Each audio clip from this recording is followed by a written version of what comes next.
కొంతమంది ఒక గుండాగాడు అత్యాచారం చేసే ప్రయత్నం చేయడం, చంపే ప్రయత్నం చేయడం చాలా దారుణమైన సంఘటన. ఆ మహిళను చూడడానికే నేను ఆదిలాబాద్ ఎంపీ గారు మన నగేష్ గారు, మా విప్, దాంతోపాటు చేవెళ్ల పార్లమెంట్ సభ్యులు విశ్వేశ్వరరెడ్డి గారు, మా మాజీ ఎమ్మెల్సీ రామచంద్రరావు గారు, మా ప్రకాష్ రెడ్డి గారు, జయశ్రీ గారు, మా మహిళా మోర్చా అధ్యక్షురాలు శిల్పారెడ్డి గారు. ఈరోజు మహిళా మోర్చాలు కూడా తెలంగాణ రాష్ట్ర వ్యాప్తంగా చాలా పెద్ద ఎత్తున అన్ని జిల్లా కేంద్రాల్లో వాళ్ళు ధర్నాలు ఆందోళన చేపట్టడం జరిగింది. ఆ పేషెంట్ చూసిన తర్వాత చాలా బాధాకరం. నిజంగా ఒక పేద మహిళ, అపం శుభం ఎరని మహిళ, అమాయక మహిళ పట్ల ఇవాళ ఆ మూర్ఖుడు ఆ విధంగా వివరించడం ఇంతకంటే సిగ్గుమాల చర్య ఇంకోటి లేదు. వాళ్ళ అన్నకు రాఖీ కట్టడానికని రాఖీ పండుగ రోజు పోతుంటే ఆటో డ్రైవర్ కదా అని చెప్పి వాడు మూర్ఖుడు అని తెలియకుండా వాడిని ఆటో ఎక్కితే జంగల్ తీసుకుపోయి ఆమెను ఇష్టానుసారంగా రాళ్లతోని కట్టెలతోని, అసలు ఫేస్ లో ఏం లేదు, ఫేస్ మొత్తం పండ్లు మొత్తం ఎక్కలేదు, ఫేస్ మొత్తం ప్లాస్టిక్ సర్జరీ చేసాడు, మొత్తం సర్జరీ చేసినాడు, ఫేస్ లో ఏం లేదు. అంత మూర్ఖంగా వాడు వివరించడం జరిగింది. కలకత్తా సంఘటన గాని, నిర్భయ సంఘటన గాని, ఈ సంఘటన సేమ్ మేము ప్రాణాలతో ఉన్నది కాబట్టి ఎవరు మాట్లాడతలేరు. ఏమన్నా చచ్చిపోతే సంతాపం, బతుకుంటే పరిహారం. ఇదే పార్టీల పాలసీ, ప్రభుత్వాల పాలసీ, ఇదే పాలసీ. దీని విషయంలో ఎంత సీరియస్ గా వివరించాలో, ఎంత సీరియస్ గా స్పందించాల్సిన వ్యక్తులు స్పందించకపోవడం, ప్రభుత్వం కూడా ఆ స్థాయిలో స్పందించకపోవడం నిజంగా ఇంతకంటే సిగ్గుచెడి కూడా పట్టుకొచ్చినాం, రిమాండ్ చేసినాం, ఇది కాదు కావాల్సింది. ఇటువంటి సంఘటన జరిగినప్పుడే స్పందించడం కాదు, జరగకముందు ఏం చేయాలి, జరగకుండా ఏం చేయాలనేది ప్రభుత్వంలో కూడా పాలకుల్లో కూడా ఆలోచన ఉండాలి. ఇది జరిగింది, నిరసన వ్యక్తం చేస్తున్నారు, ఆ లోపల మళ్ళా రాళ్లేసిండ్రు కొంతమంది మూకలు, మళ్ళీ గొడవలు అయినాయి. మరి గొడవలు ఎందుకు జరిగింది, దేనికోసం జరిగిందో ఆలోచించాలి. ఇలా ప్రభుత్వం ఏం చేస్తుంది, ఒక వర్గాన్ని సంతృప్తి పరచడానికి హిందువుల మీద లాఠీచార్జ్ చేస్తారు, హిందూ యువకులను అరెస్ట్ చేస్తారు, నాన్ బెయిలబుల్ కేసు పెట్టి రిమాండ్ చేస్తారు. ఇక రాష్ట్ర ప్రభుత్వం చేసేది గదే. దానిలో 2-3 పట్టుకొస్తారు, దీనిలో 50 మంది పట్టుకుంటారు. ఇవన్నీ కూడా రెగ్యులర్ గా కంటిన్యూస్ గా ఎంఐఎం పార్టీ గుండాలందరూ కూడా ఈ అత్యాచారాలు చేస్తున్నారు. ఇప్పుడు నిర్మల్లో సాజిద్ అనే మున్సిపల్ చైర్మన్ మైనర్ బాలిక మీద అత్యాచారం చేశాడు. బేగం బజార్ లో రఫీక్ అనేటువంటి ఎంఐఎం పార్టీ నాయకుడు మైనర్ మహిళ మీద అత్యాచారం చేశాడు. వాళ్ళ ఎంఐఎం పార్టీ శాసనసభ్యుని కొడుకు, వక్ఫ్ బోర్డు చైర్మన్ కొడుకు అధికారిక వాహనంలో ఒక మైనర్ బాలిక మీద అత్యాచారం చేశాడు. ఇట్లా చెప్పుకుంటూ పోతే మొత్తం వీళ్లే, వాళ్ళు చేస్తే మేము పడాలి. దీన్ని ప్రభుత్వం గత ప్రభుత్వం ఈ ప్రభుత్వం ఏం చేస్తుంది, మొత్తం కొంత చూస్తుంది. దీన్ని వీళ్ళు హిందువులు, వాళ్ళు ముస్లింస్, వాళ్ళు ఏం చేస్తాం వీళ్ళు పడాలి, వాళ్ళకు ముయ్యాలి. ఇది ప్రభుత్వం యొక్క పాలసీ. ఏ అధికార పార్టీ ఉన్నాడో వాళ్ళ పాలసీ, వాళ్ళ ఆలోచన ఇది. ఈ అత్యాచారాల విషయంలో రెగ్యులర్ గా సుల్తానాబాద్ లో మైనర్ బాలిక మీద అత్యాచారం జరిగింది. నాగర్ కర్నూలులో గిరిజన మహిళ మీద వారం రోజుల పాటు అత్యాచారం చేశారు.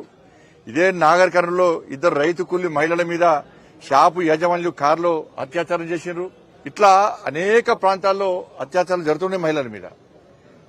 కానీ దీన్ని నిర్వహించే ప్రయత్నం పాలకులు చేస్తలేరు.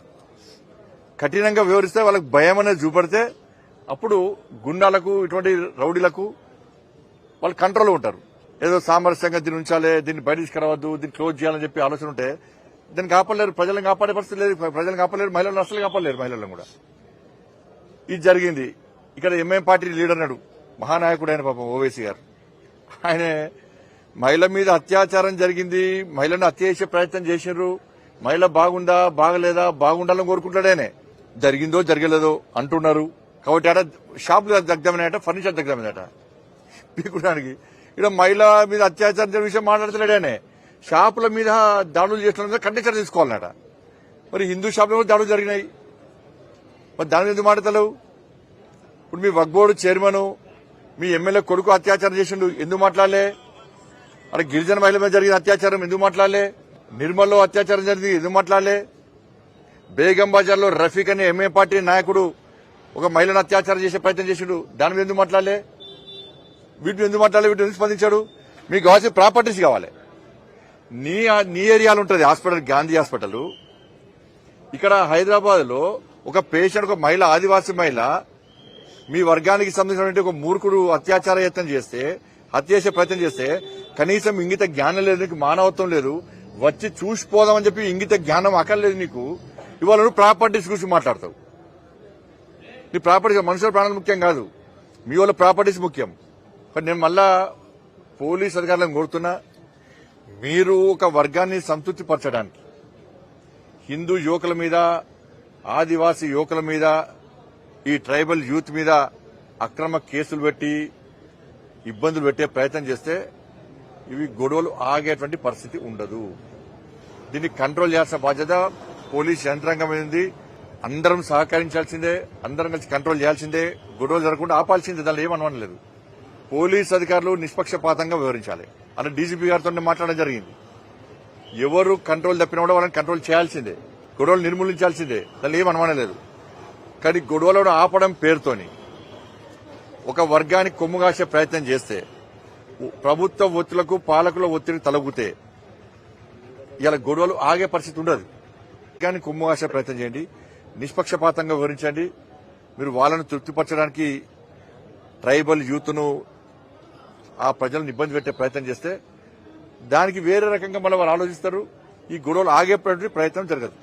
మీరు కింది స్థాయి అధికారులు కూడా సీరియస్ చెప్పండి. కింది స్థాయి అధికారులకు కూడా మీరు కంట్రోల్ చేసే ప్రయత్నం చేయండి తప్ప వీళ్ళు ఇబ్బంది పెట్టే ప్రయత్నం చేస్తే చాలా ఇబ్బంది వస్తుంది. కాబట్టి వాని మీద, వారిని సహకరించే వ్యక్తుల మీద కఠిన చర్యలు తీసుకోవాలి.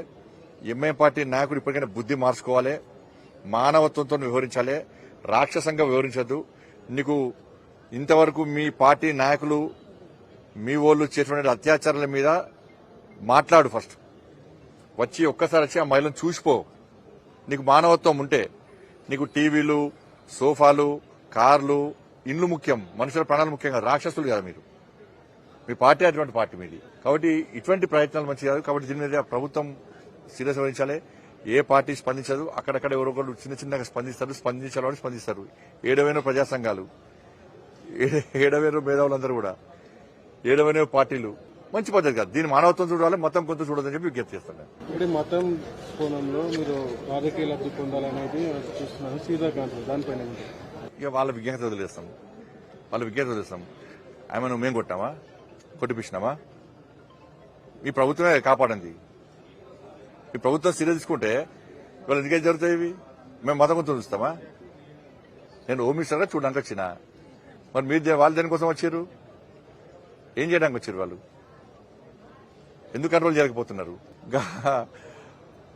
అదేంటి సల్కం చెరువుల్లో కబ్జా చేస్తే చేసినట్టు కూడా గవర్నమెంట్ కంట్రోల్ చేసే దమ్ము లేదు ప్రభుత్వానికి. సల్కం చెరువు మొత్తం కబ్జా చేసి బిల్డింగ్ కడితే కానీ నోటీస్ ఇచ్చి ఇచ్చేది దుప్పుకుంటారు. బుల్డోజర్ దొరకలేవు, పంపుతాను. బుల్డోజర్ కాదు, దొరక కూడా పంపుతాను. కిరాయి నేనే పెట్టుకుంటా. ఈ వీడియో మీకు నచ్చినట్టయితే లైక్ చేయండి, 10 మందికి షేర్ చేయండి. అలాగే కామెంట్ల రూపంలో మీ అభిప్రాయాలను మాతో పంచుకోండి. Nationalist hub group of channels ను సబ్స్క్రైబ్ చేసుకుని తెలుగునాట జాతీయవాద జర్నలిజాన్ని ప్రోత్సహించండి. ఈ వీడియో కింద ఉన్న బెల్ ఐకాన్ పై క్లిక్ చేయడం మర్చిపోవద్దు.